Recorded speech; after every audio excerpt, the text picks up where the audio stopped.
क्या आपने कभी खुद से यह सवाल पूछा है, क्या भगवान शिव को भी कोई कैद कर सकता है? वो महादेव जो योग की चरम सीमा है, जिनकी तांडव में सृष्टि की गति थम जाती है, क्या वो भी किसी माया के जाल में फंसे होंगे?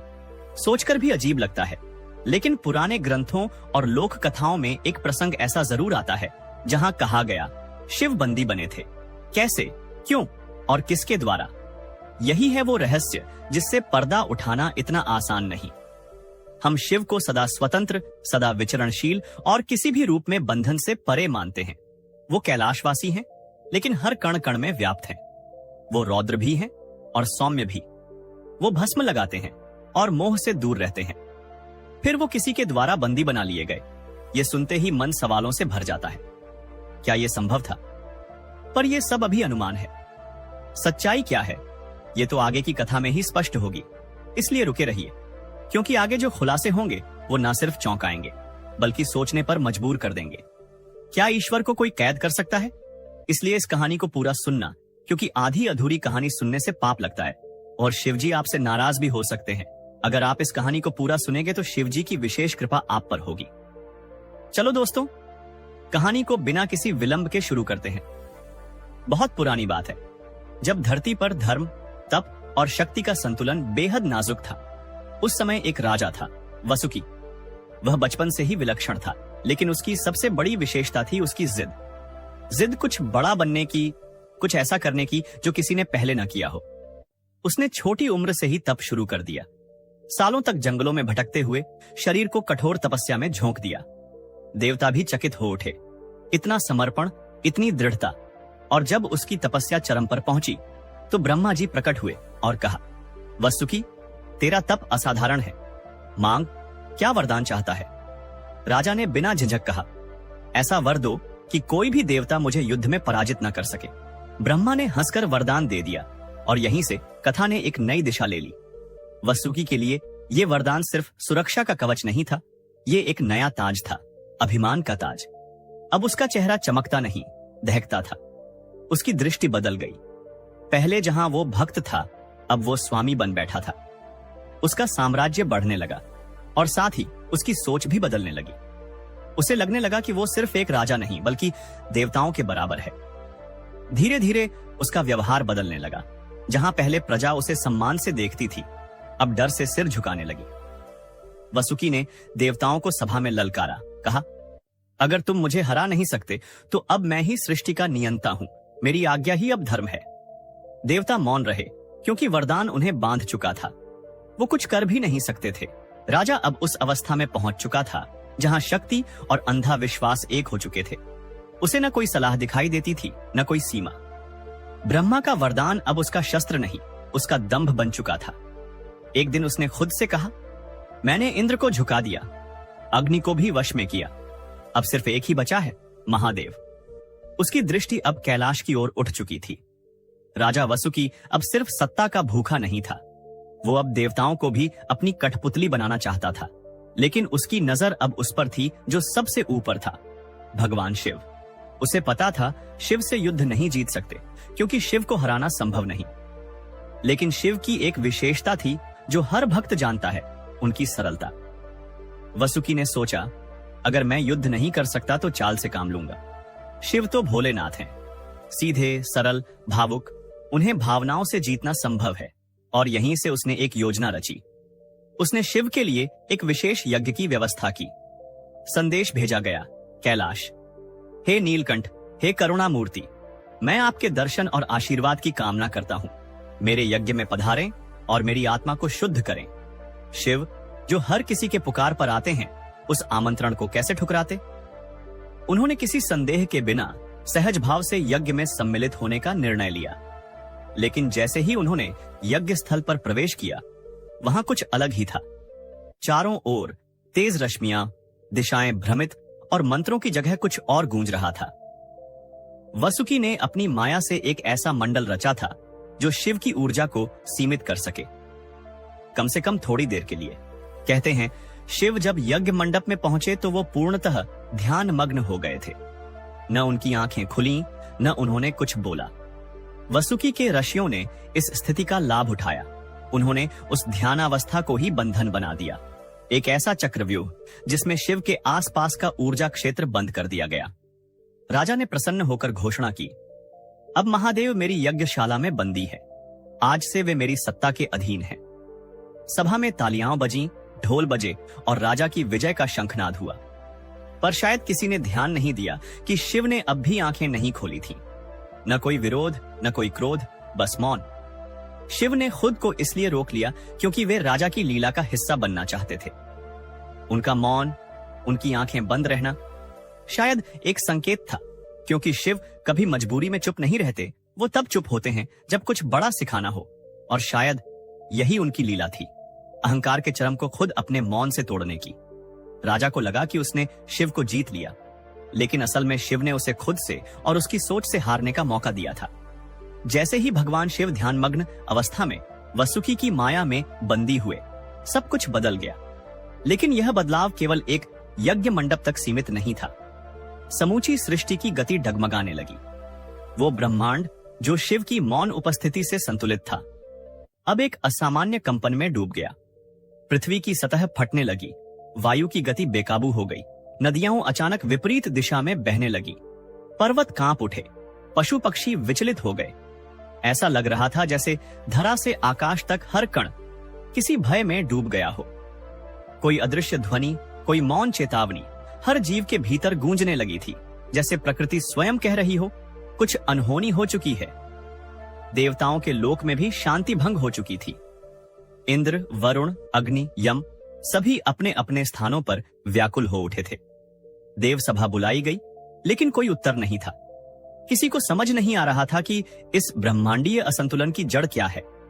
तभी एक खबर आई, महादेव वसुकी के यज्ञ में ध्यानस्थ हैं और वहां से बाहर नहीं आए हैं।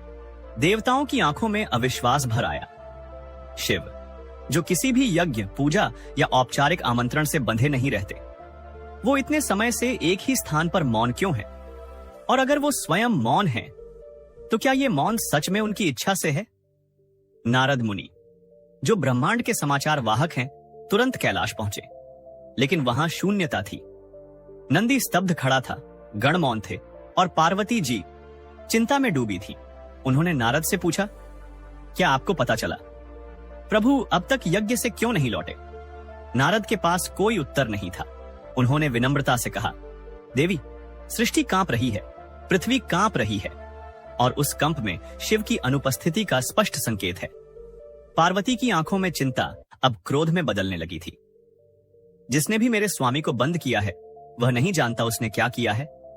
लेकिन तब तक सृष्टि की गति पूरी तरह बिगड़ चुकी थी। रथुएं समय पर नहीं आ रही थीं, सूरज अपनी दिशा से हट रहा था और चंद्रमा की रोशनी मंद पड़ने लगी थी। इंसान, जानवर, देव, दानव सब में एक अदृश्य भय बैठ गया था। कहीं कुछ ऐसा हो रहा था जो दृश्य नहीं था, पर हर आत्मा उसे महसूस कर रही थी। तपस्वी अपने तप छोड़कर पहाड़ों से उतरने लगे। आर्षि मुनि अपने शिष्यों को शांति का उपदेश देना बंद कर चुके थे। शिव के बिना सब कुछ अधूरा था। उनकी मौन उपस्थिति भी जब न हो, तो ब्रह्मांड का संतुलन किस आधार पर टिके? देवता बार बार वसुकी की यज्ञशाला के बाहर जाकर लौटते, लेकिन भीतर झांकने का साहस किसी में न था। वसुकी गर्व से दरबार में बैठा स्वयं को त्रिलोक विजेता कहने लगा। अब शिव भी मेरे अधीन है, उसने ऐलान किया। लेकिन उसी समय एक संकेत हुआ। उसके राज्य में सूखा पड़ा, नदियां सूख गईं, अन्न गलने लगे, प्रजा बीमार पड़ने लगी। वसुकी के गले में विजेता की माला थी, लेकिन आंखों में डर की झलक आने लगी थी। जितना वो शिव को बांधने का भ्रम पाल रहा था, उतना ही धीरे धीरे उसकी सत्ता उसकी मुट्ठी से फिसलने लगी। और तब पहली बार वसुकी ने महसूस किया कि उसने कोई साधारण भूल नहीं की है। उसने किसी देवता को नहीं, बल्कि स्वयं ब्रह्मांड की चेतना को छूने की कोशिश की है।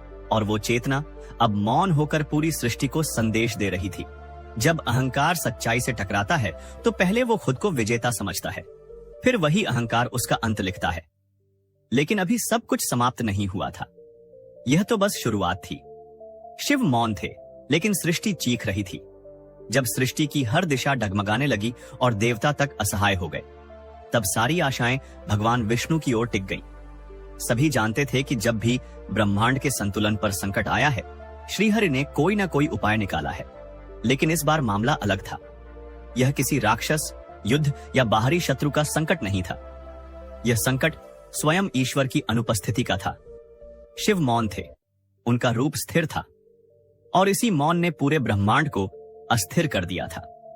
भगवान विष्णु क्षीर सागर में स्थित अपने योग निद्रा से उठे और उनके नेत्रों में गंभीरता थी। उनके पास नारद मुनि, ब्रह्मा जी, पार्वती जी और अन्य देवगण उपस्थित थे। सभी ने एक ही स्वर में प्रार्थना की, प्रभु कृपया कुछ कीजिए। शिव की अनुपस्थिति से समस्त लोग भयभीत हैं। विष्णु ने सबकी बात ध्यान से सुनी, फिर बहुत शांत स्वर में बोले, आप सभी सोच रहे हैं कि शिव बंधन में हैं, पर क्या आपने यह सोचा है कि वो अगर बंधे हैं तो क्यों बंधे हैं? क्या कोई ऐसा भी है जो शिव को रोक सके अगर वे स्वयं न चाहें?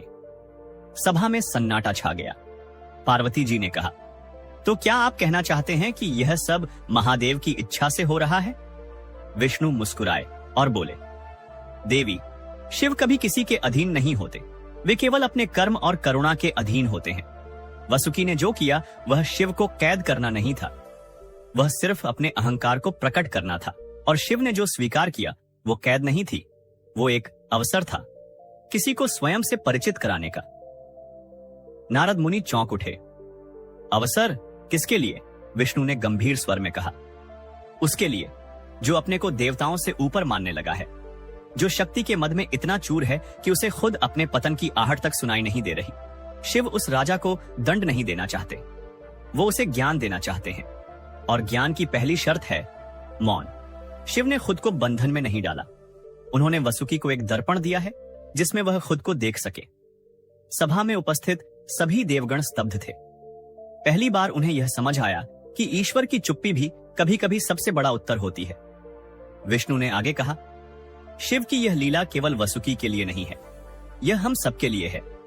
जब जब हम अपने ज्ञान, अपने बल या अपने अधिकार को परम सत्य मान लेते हैं, तब तब शिव मौन होकर हमें बता देते हैं कि वो जितना दिखते हैं उससे कहीं अधिक गहरे हैं। पार्वती जी की आंखों में अब चिंता कम, श्रद्धा अधिक थी। उन्हें अब यह समझ आने लगा था कि शिव की यह स्थिति उनकी हार नहीं, बल्कि किसी और की चेतना के द्वार खोलने की एक प्रक्रिया है। विष्णु ने अंत में कहा, चिंता न करें देवी, शिव स्वयं प्रकाश हैं, और जब समय आएगा उनका मौन ही सबसे ऊंची वाणी बनकर गूंजेगा। लेकिन तब तक हमें प्रतीक्षा करनी होगी, क्योंकि हर अहंकार का अंत समय लेता है और हर अंत एक जागरण लाता है। राजा वसुकी की विजय पूर्ण हो चुकी थी, कम से कम उसके अनुसार। यज्ञशाला में शिव ध्यानस्थ थे, राजमहल में ढोल नगाड़े बज रहे थे और राज्य में जय घोष। अब महादेव भी मेरे अधीन है, लेकिन इस जय घोष के बीच राजा के भीतर एक अदृश्य तूफान उठ रहा था।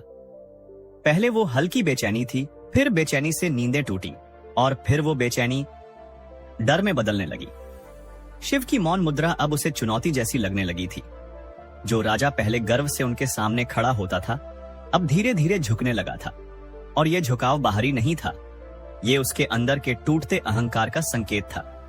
वो प्रतिदिन यज्ञशाला आता, शिव के पास बैठता, पहले कुछ कहने के लिए, फिर कुछ समझने के लिए, और अंततः सिर्फ मौन में डूबने के लिए। उसे लगने लगा कि शिव की चुप्पी किसी दंड का संकेत नहीं है, बल्कि एक दर्पण है जिसमें वो खुद को देख रहा है। दिन बीते और राजा की आंखों में पहली बार दर्प की जगह डर दिखाई देने लगा। लेकिन यह कोई साधारण डर नहीं था, यह वो आदर वाला डर था जो केवल आत्मज्ञान के क्षणों में जन्म लेता है। जब इंसान को यह समझ आता है कि वह कितना भ्रम में था और सामने जो मौन है वह सच्चा ज्ञान है। फिर एक भोर का समय आया, आकाश में हल्का उजाला फैला ही था। वसुकी रोज की तरह शिव के समक्ष बैठा था। अब वो एक राजा नहीं, एक टूटता हुआ साधक बन चुका था। और तभी पहली बार शिव ने अपनी आंखें खोली। कोई गर्जना नहीं हुई, कोई प्रकंपन नहीं, लेकिन वसुकी के भीतर की सारी परतें एक साथ बिखर गईं। शिव की आंखों में एक गहरा शून्य था, स्थिर, निश्चल और डरावना नहीं, बल्कि भीतर तक देख लेने वाला। वसुकी कांप उठा, वह भूमि पर गिर पड़ा और फूट पड़ा। प्रभु, मैंने अपराध किया है, दंड दीजिए, लेकिन अब इस अंधकार से मुझे बाहर निकालिए। शिव कुछ देर चुप रहे, फिर एक वाक्य बोला, इतना सरल लेकिन उतना ही गहरा। तूने मुझे नहीं बांधा, तू अपने अहंकार में बंद था। वसुकी की रुलाई थम नहीं रही थी। उसने कहा, मैंने आपको जीतना चाहा, लेकिन अब समझ आया जीत वही है जब आप मुझे स्वीकार करें। शिव ने उसकी ओर देखा और बोले, सच्ची शक्ति वही होती है जो खुद को पहचान ले। जब तूने मुझे बांधने की चेष्टा की तब मैं चुप रहा ताकि तू खुद से लड़ सके। वसुकी अब समझ चुका था कि शिव की चुप्पी कोई हार नहीं थी। वो उसकी आत्मा के भीतर जगा हुआ एक विद्रोह था जो अब शांति बन चुका था। शिव ने आगे बढ़कर अपना हाथ वसुकी के सिर पर रखा। किसी बिजली का अनुभव नहीं हुआ, न कोई प्रकाश फूटा, लेकिन एक ऐसी अनुभूति भीतर उतरी जो उसे एक नए जन्म की ओर ले गई। वो अनुभव शब्दों में नहीं था, वो केवल समझा जा सकता था। शिव बोले, तेरी भूल तेरी शिक्षा थी और शिक्षा को हम दंड नहीं कहते। तेरे भीतर परिवर्तन हुआ है और वही मेरी लीला का उद्देश्य था। वसुकी अब केवल सुन रहा था। उसने कुछ मांगा नहीं क्योंकि उसे सब मिल चुका था। उस दिन राजा वसुकी ने शिव से केवल क्षमा नहीं पाई, उसने खुद को पाया। अब वह अपने सिंहासन का स्वामी नहीं रहा, अब वह अपने भीतर का दास था, अपने ही भ्रम से मुक्त हुआ एक साधक। उसने प्रण लिया, अब वह शक्ति नहीं, सेवा करेगा। अब वह देवताओं को चुनौती नहीं देगा बल्कि उनके चरणों में बैठकर विनम्रता सीखेगा। शिव ने जाते जाते सिर्फ इतना कहा, जहां अहंकार होता है वहां मैं मौन हो जाता हूं, लेकिन जहां समर्पण होता है वहां मैं स्वयं प्रकट हो जाता हूं। वसुकी ने अपनी आंखें बंद कर लीं। जब दोबारा खोली तो शिव जा चुके थे, लेकिन उनके मौन की वह गूंज अब सदा के लिए उसकी आत्मा में बस चुकी थी। तो दोस्तों, जरा सोचिए, क्या कोई सच में भगवान शिव को कैद कर सकता है? नहीं, और शायद वसुकी भी कभी नहीं कर पाया, लेकिन उसने प्रयास किया और उसी प्रयास ने उसे उसका असली रूप दिखाया। शिव के मौन ने उसकी आत्मा को दर्पण दिखाया और वहीं से शुरू हुई उसकी हार नहीं, मुक्ति। ये कहानी यही कहती है कि ईश्वर को हराया नहीं जा सकता, लेकिन उनका मौन आपको भीतर तक तोड़ सकता है। और वो तोड़ना सजा नहीं होता, वो जागरण होता है। वसुकी को दंड नहीं मिला, लेकिन उसने अपना सब कुछ खोकर जो पाया वो था आत्मबोध। शिव जब चुप होते हैं तब समझिए वो सबसे ज्यादा सक्रिय होते हैं। उनके मौन में वह शक्ति है जो युद्ध किए बिना युद्ध जीत लेती है। उन्होंने वसुकी को हराया नहीं, उसे जीतने का अवसर दिया अपने भीतर से। यही शिव की सबसे बड़ी लीला है। वो हमें सजा नहीं देते, वो हमें हमारे ही भीतर ले जाकर वो दिखाते हैं जिससे हम मुंह मोड़ रहे होते हैं। और जब हम खुद को देख लेते हैं जैसे वसुकी ने देखा, तब हम सच में मुक्त होते हैं। अब सवाल आपसे है, क्या आपने कभी खुद को वसुकी जैसा समझा है? कभी खुद को सबसे ऊपर, सबसे ज्यादा जानकार, सबसे योग्य? क्या आपने कभी अपने भीतर के शिव की चुप्पी को नजरअंदाज किया है? अगर हाँ, तो ये समय है मौन होने का, क्योंकि जब शिव बोलना बंद कर दें तो समझिए वो आपको सुनने के लिए बुला रहे हैं और उनका मौन वही आपके भीतर बदलाव की शुरुआत है। तो अगली बार जब घमंड सिर उठाए या लगे कि अब सब कुछ मेरे काबू में है, एक बार आंखें बंद करिए, शिव को याद करिए और खुद से पूछिए, क्या शिव मौन है? अगर हां, तो समझ लीजिए आप सही रास्ते पर नहीं हैं, क्योंकि शिव की मौन उपस्थिति हमेशा कुछ कहती है उन लोगों से जो सुनना चाहते हैं। शिव को कोई कैद नहीं कर सकता, और अगर वो कभी कैद होते हैं तो सिर्फ इसलिए कि हम अपने भीतर के अंधकार को पहचानें और खुद को मुक्त कर सकें। अगर आपको यह कथा भावनात्मक रूप से छू गई हो तो इस चैनल को जरूर सब्सक्राइब करें, वीडियो को लाइक करें और उन दोस्तों के साथ शेयर करें जो आज भी शिव के मौन में उत्तर ढूंढ रहे हैं। आपका एक क्लिक हमें अगली लीला सुनाने की शक्ति देगा। ओम नमः शिवाय। क्या आपने कभी खुद से यह सवाल पूछा है, क्या भगवान शिव को भी कोई कैद कर सकता है? वो महादेव जो योग की चरम सीमा है, जिनकी तांडव में सृष्टि की गति थम जाती है, क्या वो भी किसी